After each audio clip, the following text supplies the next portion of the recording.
folks, I'm back. Today I want to talk to you guys about parenting, but there's a big massive but. I want to dedicate this video to the fathers out there. Yes, that's right, it's all about fatherhood. Now, I've been watching a few parenting programs, nanny programs. You got the 3-day nanny, you got Joe Frost, and you got various other nanny type programs where they come into a family. They've been hired to come into a family and help a family out. Now, from my own observations and understandings, I've seen that there's a big problem. And that problem is this. It's the absence of a father figure. You've either got one family where you have a mother single-handedly trying to raise a family, a unit, and you've got the other extreme where you have both spouses, the mother and the father, who are trying to raise a family, but the father is not contributing, he's not doing his bit, he's very laxed.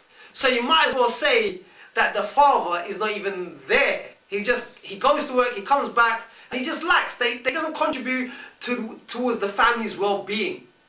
In fact, that he's just waiting to get served by his spouse. You know, that he comes home from work, he sits on his backside, watches the telly, and just don't engage with his spouse or with his children properly. Doesn't take that time out in terms of hugging them, kissing them, playing with them, spending a bit of time with them. That is what I've identified. Now let me tell you something. Once the father takes an active role in the family, you watch the whole dynamics change for the good, my people, my friends, my folks, my viewers, because it's the presence of the father that impacts the quality of the relationship in the family. The father, even his presence, is a deterrent. Can be a good deterrent or can be a bad deterrent. A bad deterrent is if the father is just inactive. Then his presence is not needed. Why is he there? But if he is there and he's playing an active role, he's helping out his spouse, the missus, then the children will see that.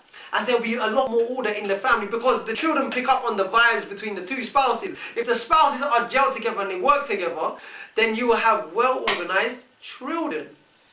You have minimal anarchy and chaos and madness that goes on in the family. Especially children tend to pick up if there's a bit of disunity between the mother and the father, where the father is saying no and the mother is saying yes, then the child tends to pick up on that and it tends to play both spouses off with one another. Especially as it's aging, it learns to manipulate both spouses. So when one is saying no, the other one is saying yes, and you're getting undermined and disrespected in front of the children. And the whole thing about this is, when one spouse says no, then it's down to the other one to back up the one that says no. Back each other up. Try not have an opposing answer for each and every single situation that pops up. Especially if the kid is saying, "Mummy, can I have this?" And the mum said yes, and the father is saying no. Father, don't say no. Just let the mum take care of it. And at times let the father take care of it. But back up each other. If whatever decision that you've made, don't oppose it in front of the children. Make sure it's one decision. It's either yes, stand by the yes. If it's a no, then stand by the no. But support each other's decisions. That is what it's about. Do not try and override each other's decisions, because once this gets brought to the attention of the children, then the children will learn how to disrespect you and disregard you. And then from that situation on you have a disruptive family. Now the father needs to play his role, because when he starts becoming active, when he starts engaging with his children, when he starts taking care of his missus and vice versa as well, then the children will see that the family is united, it's more harmonious, and it ain't gonna take liberties. Well, it will try to, but it will know where to draw the line. When the father is absent, the children don't know where to draw the line. It's a lot more hard to identify the line, especially if it's the mother who is trying to raise the children. This is what I'm trying to say, people. Fathers out there, play an active role. Be more contributing towards the family. Go that little extra mile, because in the long run it will benefit you. It will benefit your child and your offspring, your child's offspring, and the generations will keep on continuing. You'll leave a good legacy behind. You'll raise good, sensible human beings that will contribute towards society. That's what you want. You don't want a messed up society, and you sure don't want messed up people. who are part of who are part of your product. That is what I'm trying to bring to your attention, people. Fathers, start stepping up. Raise your game. Raise your standard. Play your role. That is my observation, people.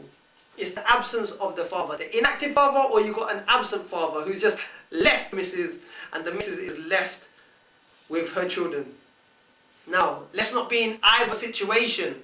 Let's be a contributing father. Let's play our role. Let's be more active. That is my message for today, people.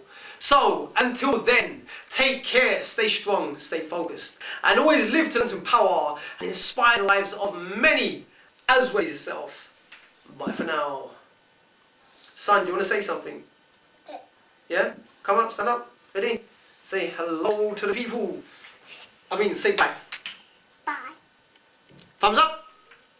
Say touch. Touch. There you go. Touch. Shall we show the people our party trick? Ready?